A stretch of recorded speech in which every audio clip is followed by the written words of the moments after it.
Hello students, आज की इस वीडियो में अपने जेनेटिक्स का पार्ट सेकंड पढ़ेंगे अपने। ठीक है।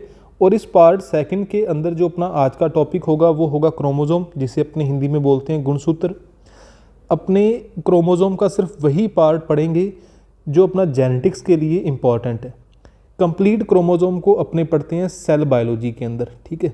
तो अपने कंप्लीट क्रोमोसोम या गुणसूत्र के बारे में आज नहीं पढ़ेंगे, अपने सिर्फ वही पार्ट पढ़ेंगे जो जेनेटिक्स से रिलेटेड है। तो आज की वीडियो में भी अपना जो टॉपिक है उस टॉपिक को अपने जो कई सारी आज जो फ़ोटोज़ हैं वो मैंने सेलेक्ट की हैं, उन फ़ोटोज़ के थ्रू ही ये जो टॉपिक है आज का इसे अपने समझने की कोशिश करेंगे। ठीक है। तो देखो, सबसे पहले अपने क्रोमोसोम के बारे में अपने क्या पढ़ना है।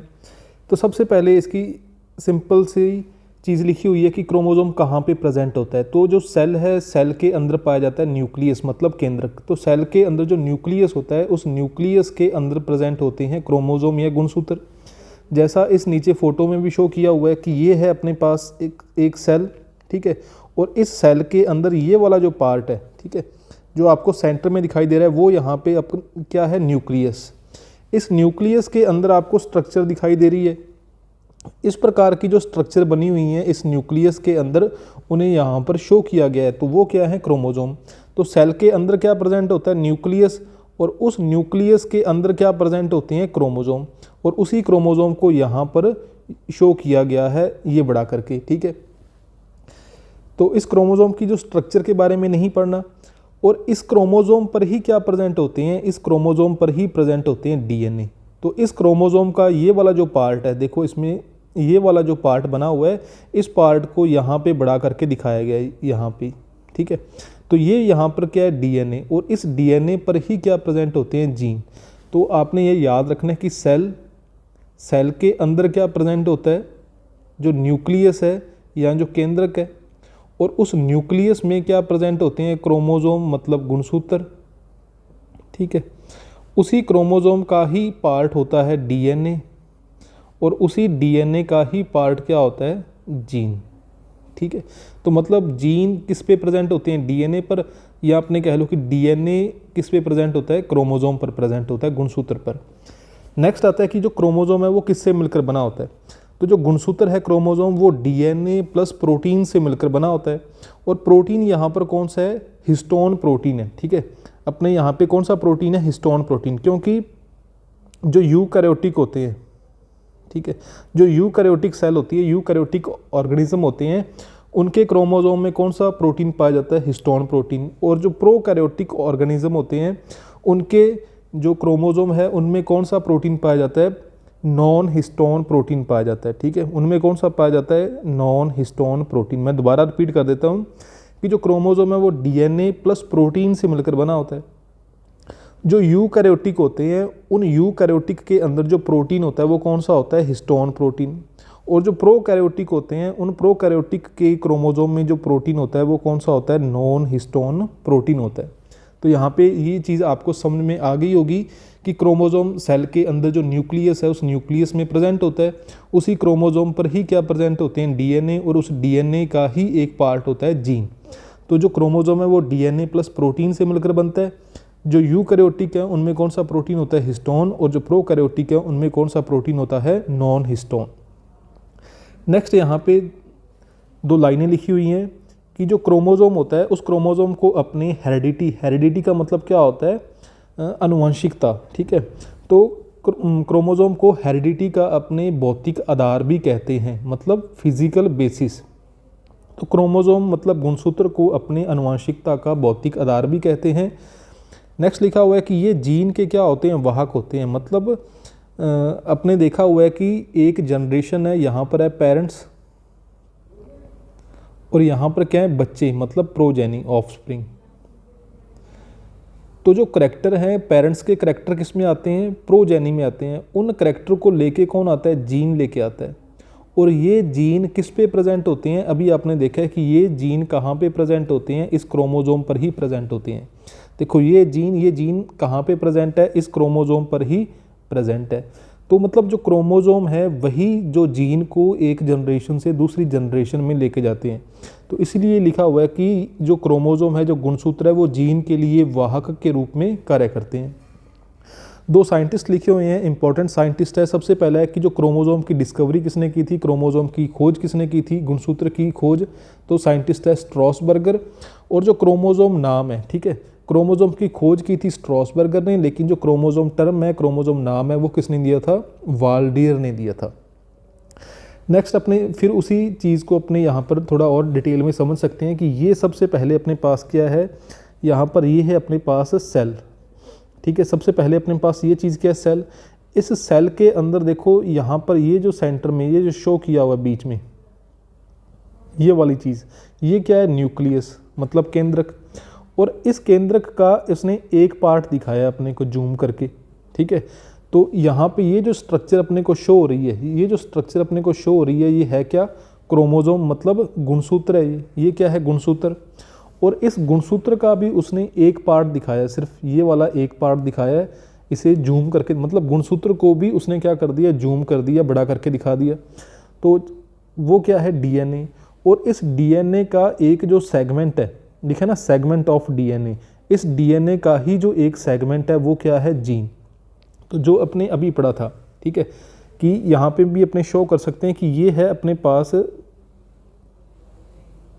एक सेल, ठीक है। उस सेल के अंदर यहाँ पर ये क्या है, न्यूक्लियस। उस न्यूक्लियस के अंदर क्या प्रेजेंट होते हैं, क्रोमोजोम प्रेजेंट होते हैं इस प्रकार। तो इस क्रोमोजोम को जब अपने जूम करके देखा, मतलब इसे अपने जब अपने बड़ा करके देखा, तो अपने को ये कैसा दिखाई दिया, अपने को ये दिखाई दिया इस प्रकार का, ठीक है, अपने को ये इस प्रकार का दिखाई दिया। और फिर आगे जब इस क्रोमोजोम के भी अपने एक पार्ट को आगे डिटेल में देखा, तो ये था वो डीएनए। और इस डीएनए का ही एक पार्ट क्या होता है, जीन होता है। तो ये चीज़ आपने याद रखनी है, ठीक है। तो उम्मीद करते हैं ये जो डायग्राम है वो आपको समझ में आ गया होगा। नेक्स्ट अपने देखते हैं गुणसूत्र के प्रकार, मतलब टाइप्स ऑफ क्रोमोजोम, गुणसूत्र के प्रकार। तो जो सबसे पहला प्रकार है वो कौन सा है, एलिंग गुणसूत्र है, ठीक है। जो सबसे पहला प्रकार है वो कौन सा है, एलिंग गुणसूत्र, मतलब एलिंग गुणसूत्र मतलब ऑटोजोम, ठीक है। ये जो क्रोमोजोम होते हैं, अभी आपने पढ़ा था कि जो जीन कहाँ पे प्रेजेंट होते हैं, क्रोमोजोम पर प्रेजेंट होते हैं। और जीन ही वो स्ट्रक्चर है जो करैक्टर को कंट्रोल करती है, जीन ही वो स्ट्रक्चर है जो डिसाइड करती है कि किस प्रकार के करैक्टर आएंगे। तो जो एलिंग गुणसूत्र होते हैं, ऑटोजोम होते हैं, इन पर भी क्या पाए जाते हैं, जीन पाए जाते हैं। लेकिन इन क्रोमोजोम पर जो जीन पाए जाते हैं वो कौन से करैक्टर को कंट्रोल करते हैं, वो करते हैं भी सोमेटिक करैक्टर को। सोमेटिक करैक्टर को अपनी हिंदी में क्या बोलते हैं, कायिक लक्षणों को वो क्या करते हैं, कंट्रोल करते हैं। तो सिंपल डेफिनेशन है एलिंग गुणसूत्र या ऑटोजोम की, कि मतलब वे क्रोमोजोम जिन पर उपस्थित जीन सिर्फ और सिर्फ सोमेटिक करैक्टर या कायिक लक्षणों को कंट्रोल करते हैं, उन्हें अपने क्या बोलते हैं, एलिंग गुणसूत्र या ऑटोजोम। और इसी कारण इन्हें अपने सोमेटिक क्रोमोजोम भी बोल सकते हैं। इन्हें अपने क्या बोल सकते हैं, सोमेटिक क्रोमोजोम, ठीक है। सेकंड टाइप कौन सा आता है, सेकंड टाइप आता है लिंग गुणसूत्र, ठीक है, जिसे अपने हिंदी में, इंग्लिश में क्या बोलेंगे, सेक्स क्रोमोजोम। इसके अलावा इन्हें अपने एलोजोम बोल देते हैं और हेट्रोक्रोमोजोम बोल देते हैं। अब क्या होता है कि इन क्रोमोजोम पर जो जीन पाए जाते हैं वो कौन से करैक्टर को कंट्रोल करते हैं, वो करते हैं लैंगिक लक्षणों को कंट्रोल करते हैं, मतलब सेक्सुअल करैक्टर को कंट्रोल करते हैं। जैसे मेल के अंदर कौन सा होता है, एक्स और वाई, और फीमेल के अंदर कौन सा है भाई, दोनों एक्स। तो ये जो क्रोमोजोम है, ठीक है, ये कौन से क्रोमोजोम है, ये हैं सेक्स क्रोमोजोम, जिन्हें अपने एलोजोम या हेट्रोक्रोमोजोम बोलते हैं। क्योंकि इन क्रोमोजोम पर जो जीन पाए जाते हैं वो सेक्सुअल करैक्टर को कंट्रोल करते हैं, मतलब वो डिसाइड करते हैं कि जो बच्चा होगा वो मेल होगा कि फीमेल होगा। जैसे इस डायग्राम में शो किया हुआ है, इस डायग्राम को अपने ध्यान से देखो कि ये अपने पास फादर और इस साइड क्या है, मदर। मदर के अंदर मतलब फीमेल, इसके अंदर कौन से क्रोमोजोम है, दोनों एक्स, ठीक है। और जो फादर है, इस फादर के अंदर कौन से क्रोमोजोम है, एक एक्स है और दूसरा है वाई। अब यहाँ पर आपने ये चीज़ भी ध्यान रखनी है, ध्यान से देखो आप, कि दोनों जो एक्स क्रोमोजोम है, दोनों एक्स क्रोमोजोम है, उनकी लेंथ क्या होती है, ज़्यादा होती है। यहाँ पर देखो एक्स क्रोमोजोम है, इस एक्स गुणसूत्र की जो लंबाई है वो ज़्यादा है, और जो वाई गुणसूत्र है वो एक्स गुणसूत्र की तुलना में क्या होता है, लंबाई में छोटा होता है। तो ये चीज़ आपने याद रखनी है, जो एक्स क्रोमोज़ोम है, एक्स क्रोमोज़ोम की लंबाई ज़्यादा होती है, और वाई क्रोमोज़ोम है, वाई क्रोमोज़ोम की जो लंबाई है वो क्या होती है, कम होती है। तो यहाँ पर ये चीज़ आप देख रहे हो, इसे मैं एक बार साफ़ कर देता हूँ। यहाँ पे आप एक चीज़ क्या देख रहे हो कि जब मदर का एक्स क्रोमोज़ोम, ठीक है, फादर के इस वाई क्रोमोज़ोम के साथ जुड़ता है, ठीक है, फादर से तो कौन सा आया, वाई क्रोमोज़ोम, और मदर से कौन सा आया, एक्स क्रोमोज़ोम, क्योंकि मदर से तो हमेशा कौन सा आएगा, एक्स क्रोमोज़ोम ही आएगा, क्योंकि मदर के पास दोनों एक्स क्रोमोज़ोम ही है, ठीक है। तो जब मदर से एक्स आता है और फादर से क्या आता है, वाई क्रोमोज़ोम आता है, इन शुक्राणुओं के द्वारा या स्पर्म के द्वारा, और जो माता का, जो मदर का एक्स क्रोमोज़ोम आया है वो किसके द्वारा आया है, ओवम या अंडाणु के द्वारा, एग के द्वारा। तो जब ये दोनों आपस में जुड़ते हैं तो जो चाइल्ड होता है उसके अंदर एक एक्स आ जाता है और एक वाई आ जाता है, जिसके कारण जो चाइल्ड होता है वो कैसा होता है, मेल।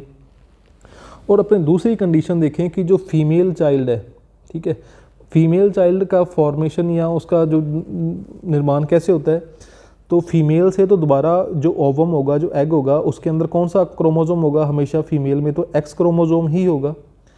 लेकिन जब जो फादर है उस फादर के एक्स और वाई में से स्पर्म के द्वारा कौन सा क्रोमोज़ोम जाता है, एक्स क्रोमोज़ोम गया है, ठीक है, स्पर्म के द्वारा कौन सा क्रोमोज़ोम गया है, एक्स क्रोमोज़ोम गया है, और इधर मदर से भी कौन सा आया है, एक्स क्रोमोज़ोम ही आया है, ठीक है, क्योंकि इधर से तो एक्स ही आ सकता है।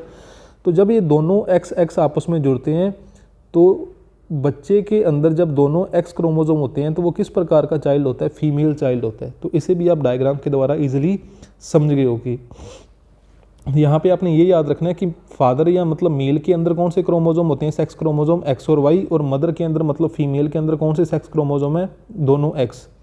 और यहाँ पर ये भी चीज़ याद रखनी है कि एक्स क्रोमोज़ोम की जो लेंथ है वो ज़्यादा होती है, जैसा आपको यहाँ पे दिखाई दे रहा है, एक्स क्रोमोज़ोम की लेंथ है वो ज़्यादा है, और जो वाई क्रोमोज़ोम है उस वाई क्रोमोज़ोम की जो लेंथ है वो क्या होती है, कम होती है। तो ये तो थे अपने अलैंगिक और लैंगिक, मतलब ऑटोज़ोम और हेट्रोक्रोमोज़ोम। नेक्स्ट अपने पढ़ते हैं होमोलोगस क्रोमोज़ोम, ठीक है, जिसे अपने बोलते हैं समजात गुणसूत्र। तो इन डायग्राम के द्वारा भी अपने इसे समझेंगे। होमोलोगस क्रोमोज़ोम क्या होते हैं?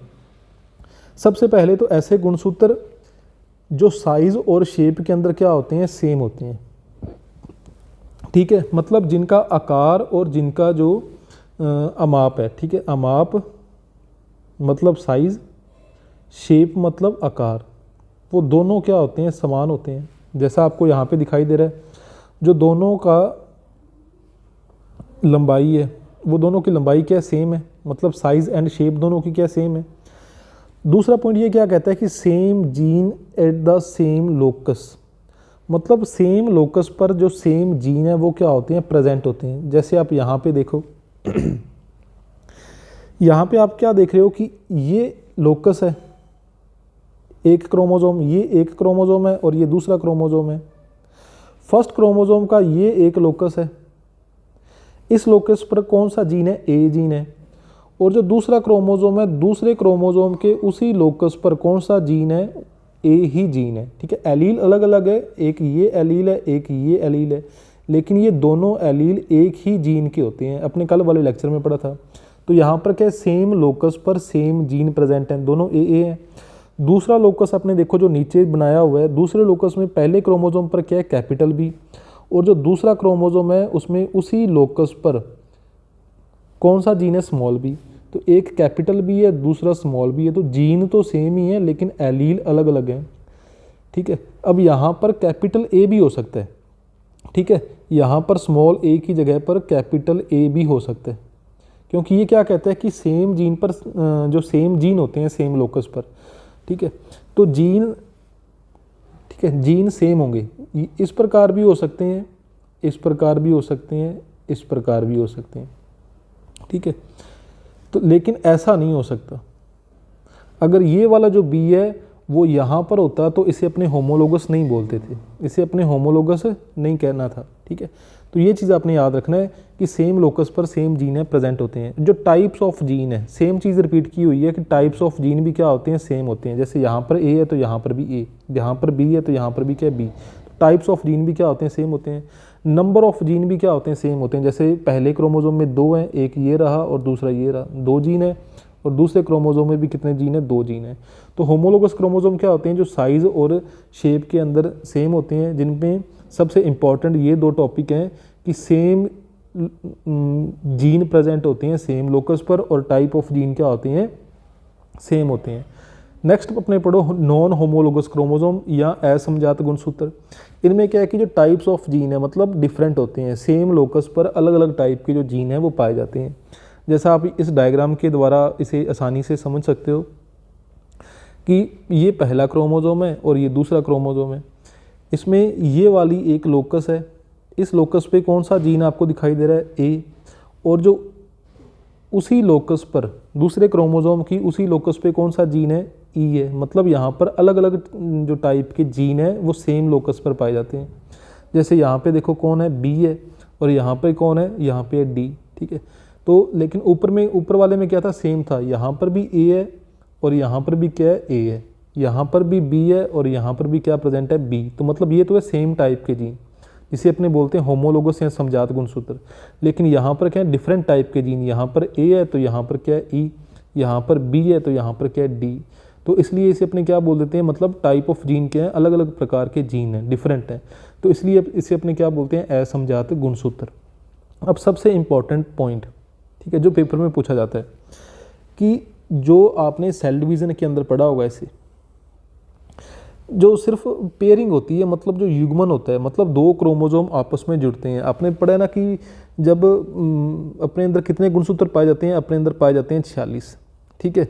तो अपने पास एक मेल है और एक फीमेल है, इनके अंदर कितने कितने हैं, 46 हैं।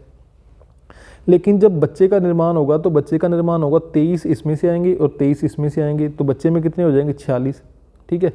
और ये जो 23 आएंगे, इनमें क्या होगा, आपस में पेयरिंग होगी, मतलब ये आपस में क्या होंगे, जोड़े बनाएंगे, पेयर बनाएंगे।